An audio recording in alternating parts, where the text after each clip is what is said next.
જો હનુમાનજી વિશે આપણે બધા જાણીએ છીએ, બરોબર? પવન પુત્ર હતા, અંજની પુત્ર હતા, રામના પરમ ભક્ત હતા, પ્રિય એટલા હતા. ભરત પછી ભરતને જે રીતે રામે રાખ્યા છે ને એનો દરજ્જો છે ને હનુમાનજીને આપ્યો છે, બરોબર? એટલે હનુમાન ચાલીસાની અંદર એ બોલે છે, પંક્તિ છે. અત્યારે હું જે વાર્તા કરું છું ને એ હનુમાનજીનો પ્રેમ રામ પ્રતિ કેટલો છે ને એના ઉપર છે. જ્યારે બધું યુદ્ધ પૂરું થઈ ગયું, રામ વનવાસમાં હતા, પછી રાવણનો વધ કર્યો, પછી ત્યાં વિભીષણને આખું સત્તા આપી દીધી, અને પછી ત્યાંથી જ્યારે પરત આવ્યા ને પછી રામ ભગવાનનો અભિષેક થયો, રાજા બનાવ્યા રામ ભગવાનને, ઉત્તરદાયિત્વ આપી દીધું. એટલે સભામાં એમાં વ્યસ્ત રહેતા. અને હનુમાનજી આખો દી રામ ભેગા જતા, જ્યારથી મળ્યા ત્યારથી. એટલે વાહે વાહે ફરે હનુમાનજી, જ્યાં રામ જાય ને ત્યાં પાછળ પાછળ હનુમાનજી જાય. પછી બે ત્રણ દી આવી રીતે આવેલું. પછી એક દિવસ રામ ભગવાનના રૂમમાં રામ ભગવાન, સીતાજી, વિભીષણ, લક્ષ્મણજી, શત્રુઘ્ન, ભરત આ બધા ભેગા થયા અને એમની પત્નીઓ ભેગી થઈ ભાઈને મળવા માટે. બધા ભેગા થઈને વાતચીત કરી.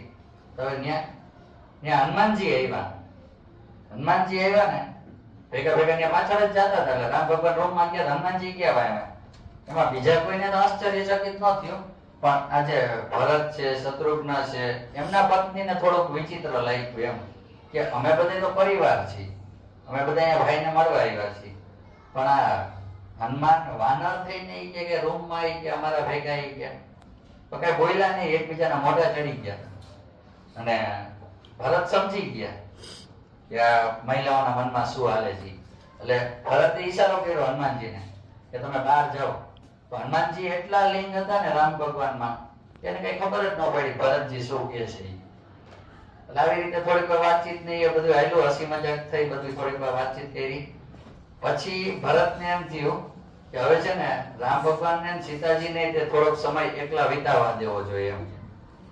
એટલે ભરતજીએ બધાને કીધું કે ભૈયા તમે વિશ્રામ કરો, તમે એને માતા ભાઈ, અમે લોકો જઈએ છીએ હવે. એમ કરી બધા આશીર્વાદ લઈને જતા હતા, તોય હનુમાનજી ઉભા હતા રામ ભગવાન આગળ આમ.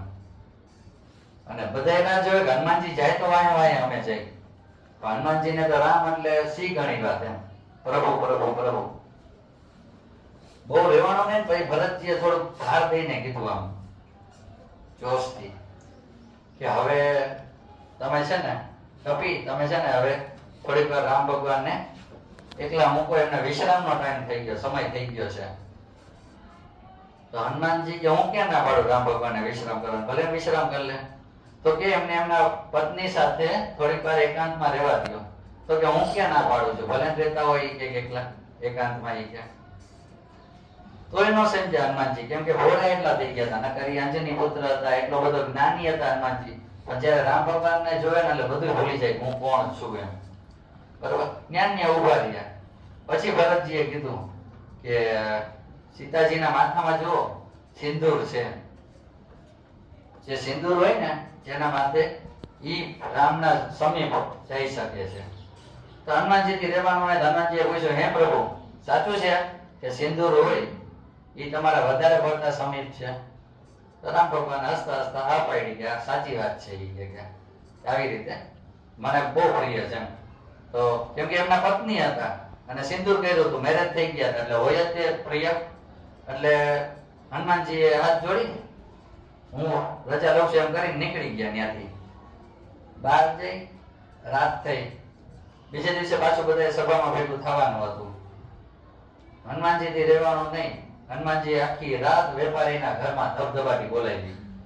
જેટલા વેપારી હતા ને રાજગઢમાં બધાના ઘરે જઈને તાળા તોડ્યા અને અંદર ગયા અને બધું ઉથલ પાથલ કરી નાખ્યું. બીજે દિવસે રામ ભગવાન સભામાં બેઠા હતા, ત્યાં આવ્યા બધા વેપારી, પ્રભુ અમારી રક્ષા કરો, અમને ન્યાય અપાવો. એ કે હનુમાને આવી રીતે અમારું નુકસાન કર્યું છે. તો રામ ભગવાને વળી સૈનિકોને ઓર્ડર આપ્યો કે જાઓ તમે જઈને હનુમાનને મારા સામે પેશ કરો. એ લઈને આવ્યા હનુમાન. હનુમાનજી જેવા આવતા હતા ને આખા સિંદૂર સિંદૂર, આખા સિંદૂર ત્યાં દેખાય જ નહીં. અને આમ હાથી જેવી ચાલ અને સ્માઈલ દેતા દેતા આવતા હતા હનુમાનજી પ્રભુની સામે. અને જેવો પગ મૂકે ને વાય સિંદૂર ઉડે, જેવો પગ મૂકે ને વાય સિંદૂર ઉડે. ડગલા પડતા હતા, ઢગલા થતા હતા સિંદૂરના પાછળ, આખા ભરાઈ ગયા હતા. બધાય દાંત કાઢવા માંડ્યા, જેટલા બેઠા હતા ને એમાં બધાય. હનુમાનજીને રામ ભગવાન કે લક્ષ્મણજી થી રહેવાનું નહીં, ઈ એની હસી તો રોકી રાખી, પણ પૂછ્યું કે હનુમાન તમે આ શું કર્યું ઈ કે. અને ભરતજી જોવા તો હાથ જોડીને ઉભા રહી ગયા હનુમાનજી સામે, અને શત્રુઘ્ન વિચાર કરે કે ભરતજી હાથ જોડીને ઉભા છે, રોવે છે પાછા, બીજા બધે દાંત કાઢે છે સભામાં, આ બે જણા આ કે ભરતજી છે એ તો રોવે છે. પૂછ્યું ભરતજીને કે કેમ આમ, તમને શું થયું?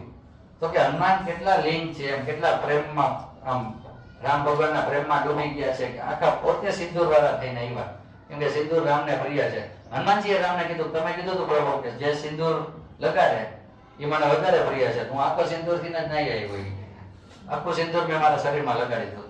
કેદુનો તમે જો અત્યારે હનુમાનજીને હજી સિંદૂર ચડે છે, મંગળવારને તમે જો છો કેસરી એ હજી ચડે છે, તેદુના એ કેસરી નંદન કહેવાના. એટલે એક નાની એવી વાત છે, પ્રભુના પ્રેમમાં એટલા ડૂબી ગયા ને કે એને કઈ સૂઝબૂઝ જ નહોતી રહી કે શું છે શું દુનિયા કાંઈ નહીં.